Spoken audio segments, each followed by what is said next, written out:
Evet arkadaşlar, şu anda Giresun Uzgurköy'ü, Camili Uzgurköy'ünde bahçe yıkaması yapıyoruz. Kışlık gübrelerimi atıyorum.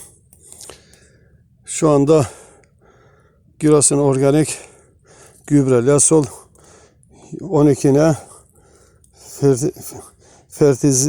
fertilizer gübre atıyorum. Kışlık besleme. Ve bunun yanında Nomer besleme ilacı ile beraber de organik azotlu sıvı orgamil gübre atıyorum. Yıkama yapıyorum daldan. Evet, bu neye yarıyor derseniz arkadaşlar, şu anda kışın soğukta dalları beslemeye vitamin yıkayıyoruz. Soğukta yanmaması için. Sıfırın altına düştüğünde bunda hiçbir yanma etkisi bahçede göstermiyor. Dalları gayet sıcak besliyor. Bunda yanma olmuyor kışın. Yanma yapmıyor. Evet, şu anda gübre motorumuzu dolduruyoruz. İlaca çekime başlıyoruz. Evet.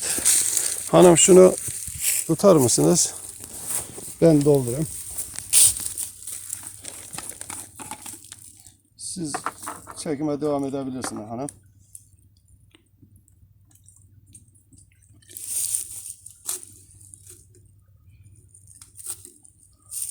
Evet. Şu anda motora suyumuzu koyuyoruz.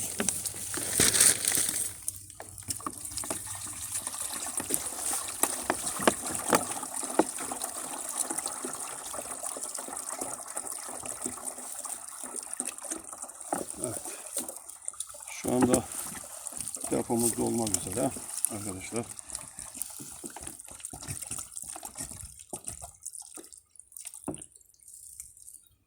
Evet. Şu anda suyumuzu da koyduk. Buraya. Evet, ilacımız burada.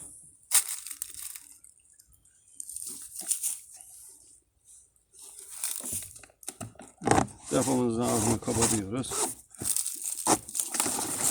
Evet, güzel yine de bir çalkalama yaptık. Evet, motorumuzu şu anda çalıştırıyoruz arkadaşlar. Bismillahirrahmanirrahim.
bahçemizi yıkıyoruz.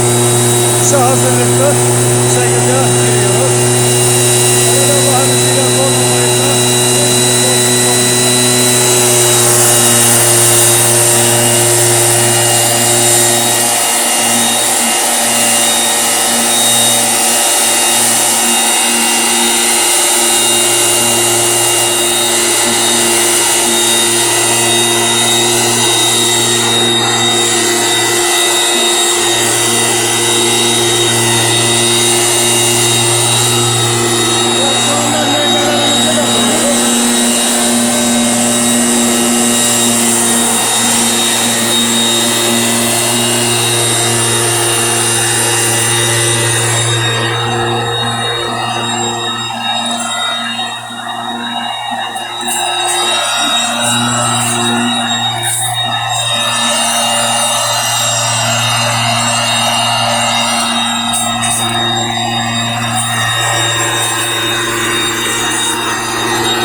evet arkadaşlar, şu anda bahçeyi yıkamış bulunuyoruz.